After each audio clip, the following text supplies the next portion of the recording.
Butuh perhatian, warga takut terperosok lewati jembatan gantung di Desa Tanjung Raja, Muratara. Jembatan gantung di Desa Tanjung Raja, Kecamatan Rawas Ilir, Musi Rawas Utara butuh perhatian.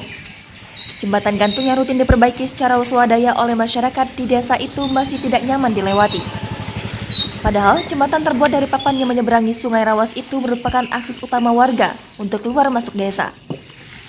Arman, salah satu warga mengatakan, jembatan gantung yang berumur cukup tua itu sudah sering diperbaiki warga dengan cara gotong royong. Ia mengungkapkan pengendara harus ekstra hati-hati melewati jembatan itu bila tak ingin terperosok atau terpleset. Ia menambahkan saat memasuki musim banjir jembatan itu pernah diterjang air sungai karena kondisinya yang rendah. Warga lainnya, Tono, menambahkan jembatan gantung itu sudah beberapa kali membahayakan pengendara motor. Dahulu ada warga bernama Suar ingin berangkat ke kebun naik motor karena papan jembatannya licin, ban motornya terpeleset. Selain Suar, kejadian serupa juga pernah dialami warga lainnya yakni sepasang suami istri bernama Juan dan Tina. Kala itu keduanya hendak berangkat ke kebun mengendarai sepeda motor melewati jembatan tersebut. Nasib sial, ban motor yang dikendarai Juan terpeleset sehingga membuat pasangan suami istri itu jatuh ke sungai tapi tidak bersama motornya.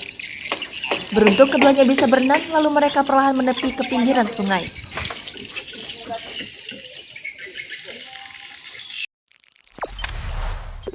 Jangan lupa subscribe, share, komen, dan like ya.